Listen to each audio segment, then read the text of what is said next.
Hi, folks. Welcome to Revision, and welcome to episode 5 of the Create Your Own Guild series. In this episode, we will focus on guild security. Protecting your guild from enemies, foreign and domestic, is an essential part of executing your duties as a guild master.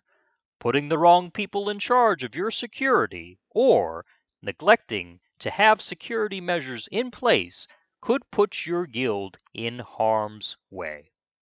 Now, when you set up your security apparatus, it is located in the rank system of your guild. Only the guild master has control over the creation of the rank system and who gets what powers in any position. And I'll just give you an example. As you can see, you can place check marks over which security features you want for any respective rank, and you can even name your rank to whatever you desire to have. Now, when you're setting up your rank system for the first time after you've established your guild, you want to have what's called a punishment rank to start off with. And this is a rank to protect your guild. Okay, it's to protect against misbehavior or any guild members not following your rules, or if you're mainly a trading guild that goes for guild traders each week, you want a punishment rank in case you have members that are delinquent in your due system. Now, I have a punishment rank for both delinquent dues and for misbehavior. I combine the two and I call it the prisoner rank.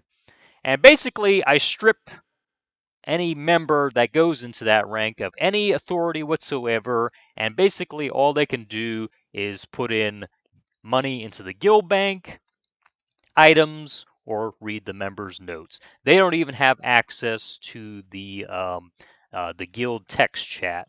So that is a true punishment rank.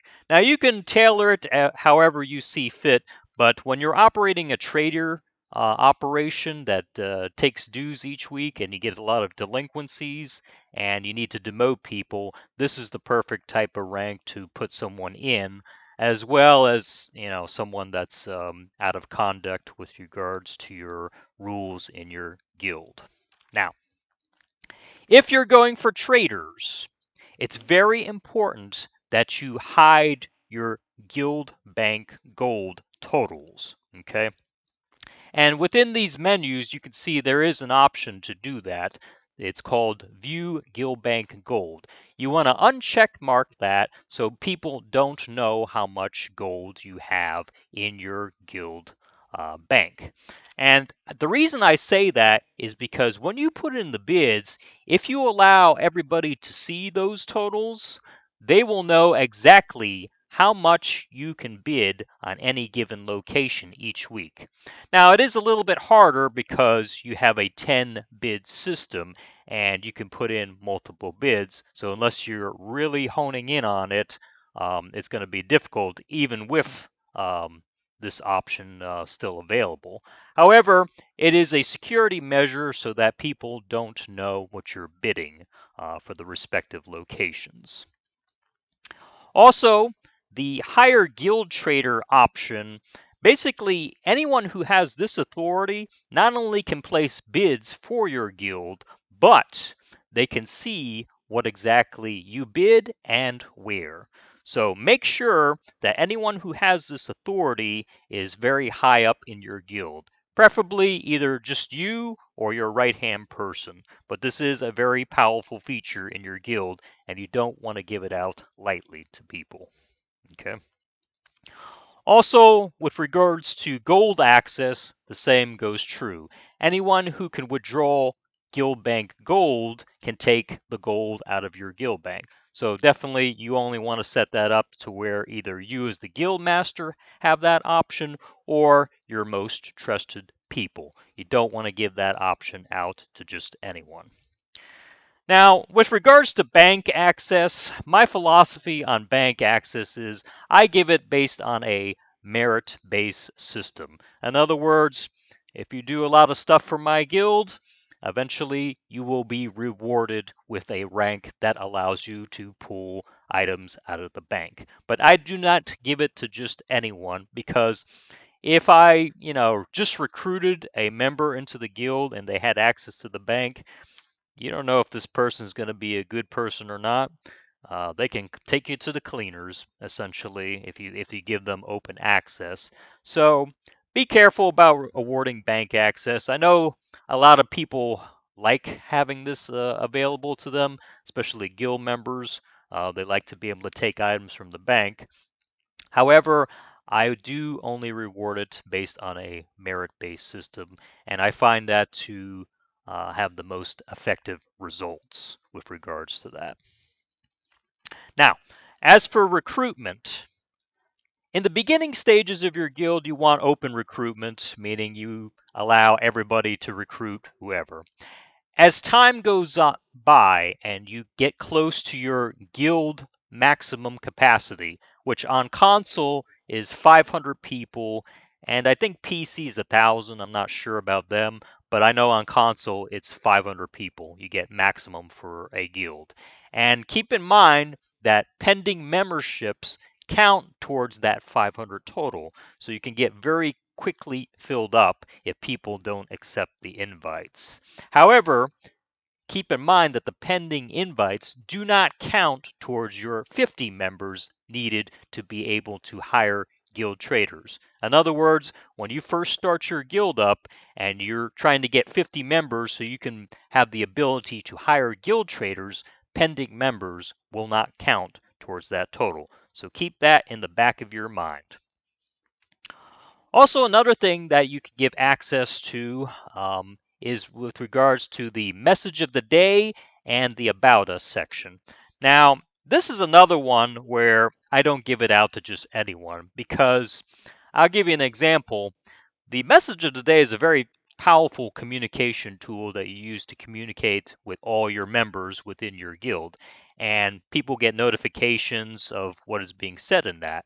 Now, granted, I realize not everybody reads the message of the day, and that's fine, but keep in mind, if there's anything negative in there, they usually do tend to read that. And if placed into the wrong hands and you write a message like, oh, we're disbanding the guild, or this guild is going under, or they'll write something ridiculous like that, you got to be careful, because whoever has this power can do some damage to your guild. It may not seem like a big deal because it's just the message of the day and you can't do anything other than write something in there. But, if placed into the wrong hands, it could be a very bad thing. So definitely only allow a trusted person with the message of the day and About Us feature, because that is the communication tool for your guild. Let's talk about the blacklist for a minute. Basically, your blacklist is any enemies that cause trouble for your guild, whether it be within your guild or outside the guild. People you put on the blacklist, which is called Manage the Blacklist, once they're on there, they cannot be recruited by anyone in your guild. Okay?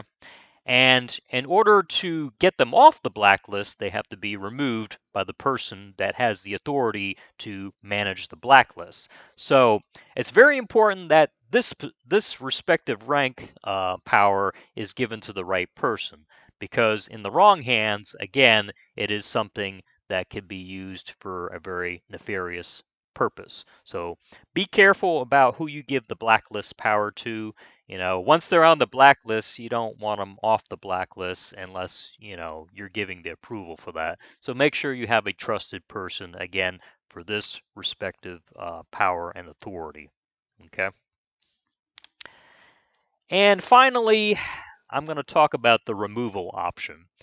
This is one in particular in my own guild that only I have the power to remove someone. Okay, I'm kind of like the Supreme Court or final say on all matters within my own guild, and therefore I'm the only one with the power to remove someone within the guild. Now, and I do that because if you put this power in the wrong hands, again, this is another security feature where, giving it to the wrong person, you could wake up one day, or you can go to bed one day, have a guild of 500 people, and then wake up and have a guild of one person. you. I mean, I've never seen it happen, but I can imagine the amount of damage a person can do with a removal option. They can go crazy with it and just start removing people, and there's nothing to stop them if you're not on. So be very careful about who you give the removal option to.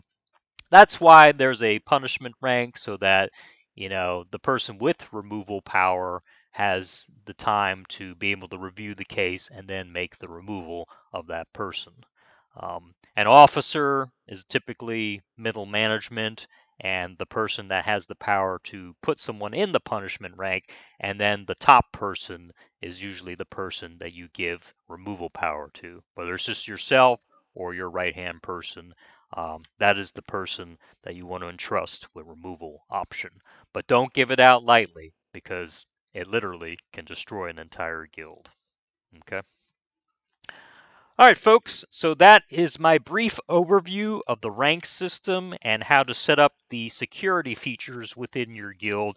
And, when you start off the guild and you have basic ranks to start off with, all these options are not check marked. I think the default check marks are just basically, I think, selling rights and, inviting members and such. But that's the default. But from there, you have to add or remove whatever you want to customize for each rank. And I believe you get up to 10 ranks that you can create within your guild. Hopefully, they'll add more in the future, along with increasing the cap on guild members and possibly, hopefully, increasing the cap on how many guilds you can be part of, because it is a very competitive game now with regards to the guild system. So definitely keep on top of your security apparatus and make sure that all your respective ranks have the right options to it. This way you don't have to deal with any future problems. All right, folks, that concludes my video. If you like this video, please hit the like button and become a subscriber. I put out videos on Elder Scrolls Online each and every week, and I'll see you next time.